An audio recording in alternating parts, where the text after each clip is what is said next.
JTV news. నిష్ఠతో మేధా దక్షిణమూర్తి ఆస్థాన మండపంలో 500 మంది సువాసినీల పూజలు. కార్తీక మాసం రెండో వారంలో సైదాపురంలోని సిద్దలకోనలో మేధా దక్షిణామూర్తి ఆలయం వద్ద 2020లో 200 మంది సువాసినీలతో మొదలైన పూజలు 2025 నాటికి 500 మందికి పూజా విధానంగా రూపుదిద్దుకుందని ఆ పూజలో పాల్గొనే సువాసినీలు ఆదివారం మీడియాతో మాట్లాడారు. శ్రీ మేధా దక్షిణామూర్తి ఆలయం సమీపంలో కొత్తగా నిర్మితమైన శ్రీ గురుకృప కళ్యాణ వేదికను బ్రహ్మశ్రీ మాచువోలు రమేష్ వర్మ కుర్తాలమ్మ పీఠం ఆస్థానం పండితులు సిద్ధేశ్వర వాగ్దానంద స్వామి శ్రీ గురుకృప కళ్యాణ వేదిక నందు 500 మంది సువాసినీలతో పూజా కార్యక్రమం నిర్వహిస్తారన్నారు. పూజా గొప్పతనం విధానంను ప్రతి ఒక్కరూ తెలుసుకోవచ్చన్నారు. సువాసినీల వద్ద ఎలాంటి పూజా కైంకర్యాలను స్వీకరించకుండా మేధా దక్షిణామూర్తి దేవస్థానం వారే చూసుకుంటున్నారన్నారు. 3వ తేదీ ఈ ఏడాది రెండో సోమవారం ఉదయం 7 గంటల నుండి పై కార్యక్రమాలు మొదలవుతాయని ఆస్థాన పీఠం సేవకులు పాలడుగు వెంకటసాయి వెల్లడించారు. ముందుగా పాత్రికేయులకు ఎలక్ట్రానిక్ మీడియా వాళ్ళకి నమస్కారాలు.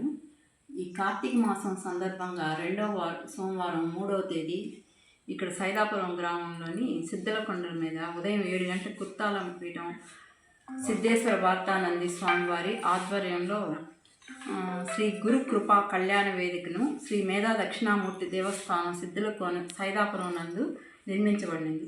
పై గురు కృపా కళ్యాణ వేదిక బ్రహ్మశ్రీ మాచవోలు రమేష్ శర్మ గారు కుర్తాలం ఆస్థాన పండితులు ప్రారంభోత్సవం కావించదు. అనంతరం సువాసిని పూజా కార్యక్రమం సుమారు 500 మంది సువాసినులతో ఈ పూజా కార్యక్రమం జరగబడుతుంది. ఈ పై కార్యక్రమానికి భక్తులందరూ విచ్చేసి స్వామివారి కృపకు పాత్రలు కాగలరని ఆశిస్తున్నారు.